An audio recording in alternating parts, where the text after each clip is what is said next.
So you'll know first thing each night. We will let you know. If you were tuned in MSNBC like I suggested this past Sunday, you saw Melissa Harris Perry's program. She had an abundance of guests. I mean, I felt like I was watching. I don't know. It was like an Olympic event. There were so many people on her show, but there was only one person on that program I was really interested in. That was our good friend Bob Kincaid, who was on talking about, with Melissa Harris Perry and the other guests on his segment, about the horror of West Virginia, the poisoning of West Virginia. The poisoning of West Virginia is damn near complete at this point. Well, the poisoning of America is almost complete. There's still a little bit more to go. There's still more fracking has to be done. More mountaintops have to be blown off. More holes punched in the earth. More train wrecks. More earthquakes. But we're getting very close to what the capitalists want, which is a total destruction of the United States. I want to play, if you're watching the video stream, I'm going to play this for you, and then we're going to bring Bob Kincaid in. Is this the part where he talked about the governor? Okay, check this out, and as soon as this plays, we'll bring Bob on. Go ahead. It seems to me, though, that the part of David's point that we don't look until there's a crisis is also we don't look because the people most impacted. So you're saying there's been a crisis in West Virginia for 100 years. Absolutely. Right? But those are people who become almost disposable in our worldview because they're poor people living in a part of the country where what we need from them is their coal, not necessarily their longevity. But along with the coal, we take their lives, okay?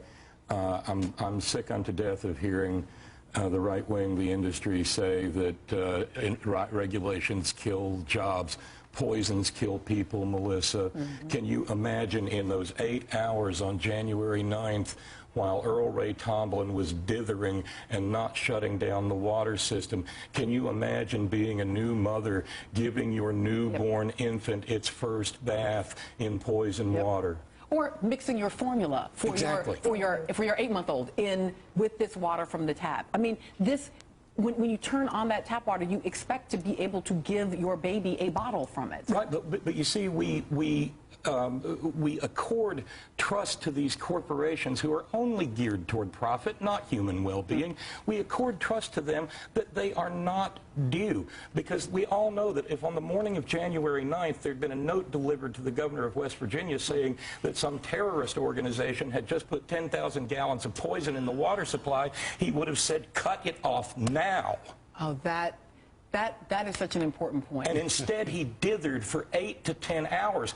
Why, and I don't mean to be strident, why is this man still in office? If anybody who had done that with any shame would have hung his head and resigned and gone away. So this is an important point. This idea of the expectation of trust is that somehow, so your point being, if this is an enemy of the state that poisons the water, we would immediately act in ways that we don't perceive industry necessarily as an enemy of the state. And I mean, we cannot just presume that industry is always an enemy of the people, and yet the work that you all do at Green for All is indicative of how frequently communities find themselves being asked to make a choice between their health, the health of their children, their longevity, and corporate profits. The only thing wrong with that clip was, no offense to Melissa Harris Perry, I happen to like her, but she talks too much. She should have let Bob Kincaid do all the talking. He joins us now from a hidden location in West Virginia. Hey, Bob. Hey, Mike. How are you tonight? Good. That was a great line. Like I told you the other day on the phone, we were watching that live, and when you dropped that comment on Melissa Harris Perry's table about if this would have been a terrorist, it would have been shut down immediately. Very seldom do you see the host of a program get that dumbstruck look, but like, all of a sudden, wisdom just hit me in the head. I got that impression about Melissa.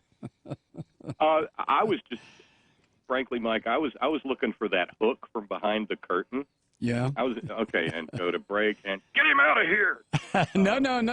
No, they didn't. I think, as you and I both know, they rely on their guests to say things that the host can't say. But still, that was a very, very new experience for me, Mike. And And I didn't just want to be the guy at the table going brooga brooga brooga brooga. It's dirty work, Bob, but somebody's got to do it. No, I understand what you mean. Right. But at this point in time, somebody has got to start saying this stuff. Really. I mean, there are things that this disaster touches that have themselves not even been addressed. Mm-hmm. For heaven's sakes, and we've talked about this some on the Horn, but what does it mean? And I don't think there's any science to necessarily gainsay what I'm getting at here. Mm-hmm. What does it mean if you have to replace the entire water system? I'm talking about every fire hydrant. I'm talking about every water main. I'm talking about every supply line in every home and in every church, mm-hmm. every school, every business. What if the entire fresh water system of 300,000 people in 9 counties has to be replaced? And, that may be the case. I was reading something in the New York Times today that the stench of this water is still there. Bob, let me put you on hold for a second. We'll do a quick commercial break here and come back. We're talking with Bob Kincaid, who is the host and the program itself on the Head On Radio Network. You can go there, headonradionetwork.com. If I remember, headonradionetwork.com. Bob Kincaid. We're going to be talking with Bob for a while, so stick around. Conversation should be kind of interesting, I hope. We'll be right back. The Head On Radio Network's Bob Kincaid from West Virginia. I was hoping you were going to get a chance, Bob, to talk about ACHE, but it didn't come up, or what? I had actually been on the program a couple of weeks before, and they very kindly even put up a full-screen font about the ACE Act. Okay. We talked about it. They also gave me an opportunity to write an article, which they published on the MSNBC website, and I had expanded on the ACE Act there. Oh, super. Okay. And so we are getting the word out. But the ACE Act, I think, is a central is the central thing that will address many of these problems, because it will open the eyes not just of West Virginians but of the nation to the extent of this disaster. This is one disaster that's been rolling for a month now. Mm-hmm. But the fact of the matter is, in the background, there's 100 years of destruction, and in particular, with regard to mountaintop removal, there is 15 to 20 years now of this mm-hmm. strip mining on steroids. And so, to the extent that there was a poisoning of the water supply for 300,000 people in a 9-county area, not having decent water to drink is nothing new in counties like Boone and Logan and Mingo and McDowell and parts of Raleigh and Wyoming. And it's because this water's been poisoned by the coal industry for eons now. Mm-hmm. It's not unusual just to open your tap and see this stuff that looks like tomato soup and smells like death come out. Jesus. So the Appalachian Communities Health Emergency Act, or the ACE Act, that is written and designed to be a comprehensive plan for West Virginians, or for all of Appalachia? I guess all of Appalachia. It deals with mountaintop removal wherever it happens in central Appalachia. Mm-hmm. That takes into account eastern Kentucky, all of West Virginia, southwest Virginia, and northeastern Tennessee. Mm-hmm. What I remember you and I talking a couple of months back about getting this in front of members of Congress. I suggested John Lewis, and even made an effort to get it to him, although I didn't get the kind of response I thought I would get. How are members of Congress responding when you show up, when you and your son Ferg show up and say, hey, we have something here that we want to talk to you about? It can be a mixed bag, Mike. For instance, I was in Congressman Lewis's office, and his staffer was really, really open to this and said, look, environmental justice is right in our sweet spot. Right. Unfortunately, we still don't have a sign-on. We haven't had a sign-on from Alan Grayson. I would think that this would be a no-brainer for folks like that. But it can be a real challenge to get through to them, because the issue is so mind-boggling when you begin to really comprehend what's being done. Your first inclination is to say, nah, they got to be overreacting. This can't be real. Mm-hmm. I mean, that can't happen in America. But it does. Mm-hmm. And you know, when you consider not just this latest crisis in West Virginia, and I have to admit, or I have to confirm that it seems like West Virginia is just getting the hell kicked out of it on so many different levels. But it's not just West Virginia, and it's not just Appalachia. Every place you turn, infrastructure is just being absolutely collapsed.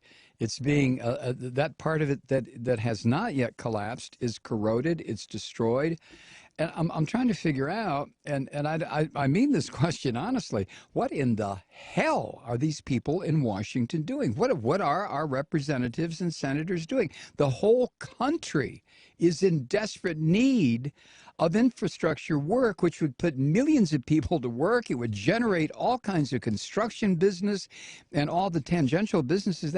What the hell is going on, Bob? I think from Reagan forward, we have lost any sense of what it means to be engaged in self-government, Mike. For instance, if we ended mountaintop removal tomorrow and had a federal program to do it, we could keep everybody who's working on a mountaintop removal site working, just cleaning up the coal company's mess. Right. And just like we're going to see with the water disaster right now, the water company's not going to fix it. Freedom Industries has already declared bankruptcy. Right. It's going to be to the taxpayers because it always gets hung on working people. Mm-hmm. All right, we're going to have to do this if we want a better country. It's going to be left to us to build it. And you're absolutely right. Everything is tied to everything else. This godforsaken coal ash spill in North Carolina that's now working its way down the Dan River into the watershed of southern Virginia. Most people don't realize it, but North Carolina burns more mountaintop removal coal than any other state in the Union. And as a consequence, that is largely hunks of Appalachian mountain that have been burned and reduced to their essential poison that has now dumped, pressed down, and shaken together into the river and is now coming back at us. But everybody is tied into it because the watersheds for most of the southern and southeastern United States are in Appalachia, feeder streams. Hey, let me take a break, but I want to talk about that when we come back. I want to talk about coal ash because that's just a mind ripper to me, coal ash. Stick around. We're talking with Bob Kincaid of the Head On Radio Network. Stay with us. For the hour, talking with Bob Kincaid, Head On Radio Network, who has been making frequent appearances on MSNBC. And in those appearances, trying to get across the idea, among other things, about the destruction of West Virginia and huge swaths of Appalachia. Coal ash and these holding ponds that you and I have talked about before. I think we've talked about in the air, but we also talked about it in just regular conversation. They are scary, and I don't think there are any around the foothills, North Georgia mountains. We don't do. As far as I know, I don't think there is coal mining in Georgia, is there? Mike, there's not coal mining, but wherever you burn the toxic stuff, that's where they have coal right. ash. So yes, there are, and there are. I was reading a statistic about them the other night. I think all but one of the ones in Georgia are somehow compromised. Oh, great! And what coal ash is we have to put scrubbers on to keep this stuff from just going into the atmosphere. And so you get this stuff left over after coal is burned that is a concentrated dose of all the nasty stuff that's in coal: cadmium, arsenic, barium, lead, it's a toxic brew. And the only thing they can think of to do with it is to put it behind an earthen dam and hope the dam doesn't break. Yeah.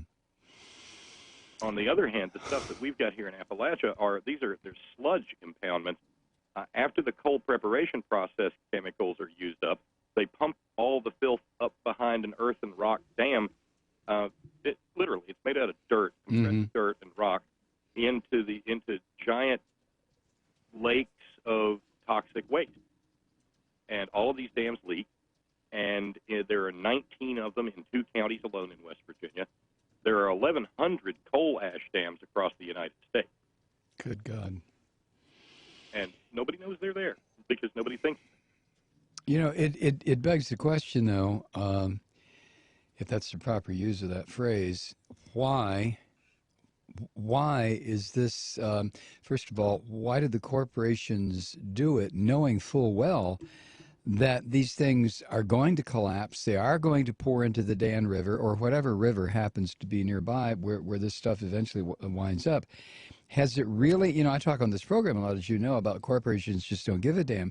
Is it really at that level where why bother cleaning up their own mess because they know that there's no penalty? That's absolutely the truth, because there's the penalties that are provided for under the Clean Water Act, EPA, what have you. None of them involve sending any executives to prison. Mm-hmm. And so consequently, there's little disincentive, because, you know, the free marketeers like to talk about economic incentives. There's no disincentive to not poisoning. Isn't it interesting? We are beginning to send the banksters to prison, at least the more egregious ones, the ones that are caught. This federal prosecutor in New York has a great track record of sending these sons of bitches to prison, and which is where they should go. But the coal companies and the energy companies are literally destroying where we all live, and they just nothing, no penalty. Consider this, the Massey Energy, which was acquired by Alpha Natural Resources. Mm-hmm. Massey Energy was such a serial violator of the law that at one point in time they were hit with this massive, massive fine, which was reduced by agreement to a few millions of dollars. And the portion of it that was to be paid to the state of West Virginia, this is not a joke, Mike, was allowed to be paid to the state of West Virginia in rocks, like something out of the Flintstones. In rocks? Rock. What do you mean? I mean, they paid, they gave rock to the state of West Virginia to use in, like, paving or what have you. They gave rock. Oh, my God. I'd never heard of that. Jesus. It's a beautiful dodge, because when you give the rock to the state of West Virginia, you give it to them at retail value rock, not wholesale. I mean, the craziness won't stop here. Those dams we're talking about, I mean, the largest dam in the Western Hemisphere is not Hoover Dam. It's the Brushy Fork Impoundment in western Raleigh County, and it's bigger than the Hoover Dam, and it holds back 9 billion gallons of toxic waste. And here's another fun fact to keep you awake at night. The West Virginia Department of Environmental Protection allows the coal company to set off massive blasts within a couple of 100 feet of the dam. Oh, that makes sense. Sure, because when that thing gives way, there's going to be 40 feet of toxic waste that travels 100 miles. And it's going to empty out of the Coal River into the Kanawha River, into the Ohio River. I've been sitting around wondering just where the MCHM plume is these days. We know, a couple of Fridays ago it passed Louisville, Kentucky. Surely to goodness it's in the Mississippi River by now, right? It has to be in the Mississippi by now. Isn't that what the host of the program you were on, she was talking about living in New Orleans, which is where Melissa Harris Perry is from. And when this stuff comes traveling down the Mississippi River, not that it would be noticed probably in the Mississippi Delta down there, because it itself is just a toxic stew of petrochemicals and biochemicals and Jesus God. Well, and that's the thing. There are so many poisons in our lives now, Mike, that you can get lost just trying to figure out what stuff is which thing gave us cancer? Yeah. Was it the MCHM? Was it the PPH? Was it is it the ultrafine particulates in the air? Mm-hmm. Who knows? And then down in a place like the Mississippi Delta, between the refineries and the chemical plants, it's impossible to tell. What is the attitude right now? You do, just by virtue of being there, take the pulse of what's going on in West Virginia. What is the attitude about this chemical spill? I got on a plane, and it was like the last plane out of Atlanta for Charleston last night, and we just casually started talking about it, and it was actually a fairly big plane, and everybody was furious, especially because they were going back into the disaster. And I had a guy who's worked for years and years and years in the industry came up and just interrupted the conversation or joined in the conversation and said, I've delivered stuff to these coal prep plants for years. I've seen it laying on the ground. Nobody ever told me that it was poisonous. And he was furious. Huh. And there are a lot of people who are furious, but they don't know what to do. Is that possible? Somebody that's in the industry doesn't understand these poisonous components of If you talk to them and don't get all liberal and tree hugger on them, right, they'll quietly tell you that the coal company is a bunch of predatory beasts. Mm-hmm. But they dare not say anything because they'll be blacklisted out of their jobs because it happens. It's illegal, but they do it nonetheless, the company. You said a moment ago about the regulatory bodies and the Congress, individually or together, are not going to change or enforce the rules that are already on the books or add more. And you said, until the people decide to do something about it. Do you mean people in these local communities who, I keep thinking about the raid at Harper's Ferry way back in the bad old days before West Virginia was West Virginia, and how the raid on the armory there, right, was because the whether you agreed with John Brown or not, or agreed with the his tactics, the raid occurred because they were tired of waiting, weren't they? I mean, they'd had enough. Yes. Well, that's absolutely the case, and I find a great irony in the fact that Robert E. Lee was the man who hanged him. Yeah. Jesus. So, are you suggesting, even obliquely, that it's up to us to seize the power plants, to seize the refineries, to seize the mines, to seize the government? At the very least, I think we need to seize the water company. I think we need to. Well, it used to be ours. Yeah. Yeah, the water companies and power generating installations used to be community owned. And they should be again. There's Sure. no reason that stockholders should be paid for profiting off of our ability to drink water, breathe air, use electricity. These things, at a minimum, must be taken back into the hands of the people. After that, then I think there are actions that need to be had. Mm-hmm. You got 300,000 potentially poisoned people in the Kanawha Valley of West Virginia. I don't understand why at least 10% of them are not rotating through, surrounding the State House and the Governor's Mansion. That's the part. That's the only way they're ever going to listen. Yeah, that's the part that just staggers me. I mean, here's a clear example. And Bob, let me put you on hold. Oh, I got to do another break, okay? Yeah, sure. We'll come right back. Here's another clear example of absolute malevolent behavior on the part of these corporations and complete disinterest on the part of the people elected to run things in the state of West Virginia. And caught between them, in this case, 300,000 plus people who now have to deal with government ineptitude and corporate malevolence. Where do you go? I know the answer to that.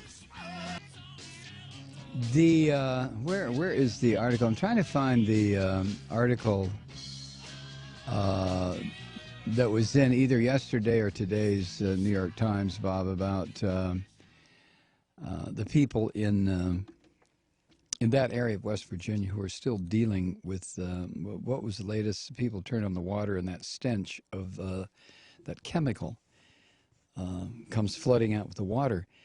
How much longer will people in your part of the country put up with this? I don't know. We've been asking that question for 15 years. I've been asking it for 10 because the horrors just seem to stair-step their way upward. And there's history to suggest that we will tolerate just about anything. Mm-hmm. 1972, one of those dams broke loose we were talking about. Only it was just a few hundred million gallons. It roared down a holler. It killed 125 people. It displaced 1,000 or so. It wiped out every structure, every home, everything. And the coal company claimed act of God, and now we have dams that hold back billions instead of hundreds of millions. I honestly don't know the answer. If I did, I would start doing whatever it took to get people to move, to march. Mm-hmm. And the thing with all of that, and we've discussed this before, it's not enough now in the modern age to show up on a Saturday and be gone on Sunday, because they know that's what'll happen. Right. This has got to be something on the order of things that have happened in other places in the world, where you come and you stay and you say, we're not leaving until something significantly changes. The thing that gets my attention about this environmental destruction and consequently the destruction of all of us, the kids, the old ladies, the middle-aged people, the young people, all this poison, all this just utter criminal disregard for where we live and how we live, that it eventually, I can see a time perhaps when there would be demonstrations that aren't just Saturday and go home on Sunday, that continue. But to me, to my way of thinking, the move from those kinds of demonstrations into state-initiated violence, that step is a very short one, because corporate America, or however one wants to phrase that, the power will tolerate a certain amount of demonstration. Witness the Occupy movement, until all of a sudden the cops, especially in New York and on the West Coast, decided to go violent on everybody. And at that point, there was no way to fight back. What are people going to do? I mean, if you pick up a club and go after a cop who's just pepper sprayed you, they'll shoot your ass dead. And the law says they're justified in doing it. So I get concerned. One of the things that keeps me up at night is that very scenario, that maybe the time will come when people do say, I'm tired of being poisoned. I'm tired of being unemployed. I'm tired of being kicked to the curb. I'm tired of watching the 1/10 of 1% suck off even more. I think I'm going to get in the street and make a noise and beat the pots and pans until somebody pays it attention. And then what when they do pay attention? You see what I'm afraid of? Oh, I absolutely do, because this is, after all, West Virginia. This is the only state in the Union ever to have the United States military, the Army Air Corps of the time, sent in to bomb American citizens. 1921. You lost me on that one. 1921. What happened? The Battle of Blair Mountain. Oh, that's right. I know it by that name, but not the way you described it. Right. That was Billy Mitchell's idea of. He wanted to test out his newfangled theory of aerial bombardment. Aerial bombardment, right. And so they did. Oh, Jesus God. But it is frightening. Maybe a key to this, Mike, is to begin to understand, like I said a little bit earlier, there's so many poisons out there, we don't know exactly what's poisoning us. Mm-hmm. Maybe we've got to have a simpler way of understanding what's going on. And by that, I mean, if we all sit around trying to take the time to learn how to competently say methylcyclohexane methanol, we're done. Right. On the other hand, it's a lot easier to say, hey, look, Mommy, mm-hmm. there's some deregulation coming out of the faucet. Yeah, hey, yeah. sis, look at all the conservatism poisoning our children. There you go. Because that's what it is. That's Mm-hmm. That's libertarian deregulation that allowed an old diesel tank farm to get turned into a coal prep poison storage facility that was bought and paid for by a guy who got busted for selling 3/4 of a pound of cocaine. Yeah. I mean, that's who we're dealing with here. These are not nice people. Yeah, the guy who set up Liberty, or what's it called, Freedom. Yeah, Freedom Industries. Yeah, he was the coke. The one of those people were the coke dealers. And so, if you understand that that's conservatism in the Elk River, then maybe it's a little easier to create this national momentum where maybe we go down to that little beautiful little former Czech village in West Texas and say, hey, folks, we feel really bad that all of that deregulation blew up next to your school. Right. Because it's all of a piece, isn't it? It is, and you know we're out of time. Every time I talk to you, or talk with Tara, or get involved in some heavy duty chat in the chat room, I just want to start picking up torches and pitchforks, and I don't know, taking to the streets and stringing these bastards up. Bob, thanks a lot. Let's talk again, okay? Oh, let's do. Thank you so much, Mike. All right, take care. Take care. Have a great night. You too. Bob Kincaid, headonradionetwork.com. Check him out if you don't already know who he is, and you should. Headonradionetwork.com. He's on every night at 6 o'clock, I believe. 6 o'clock Eastern Time. Is that right, Kathy? We'll be right back after the break. Stay with us. I'm Mike Malloy.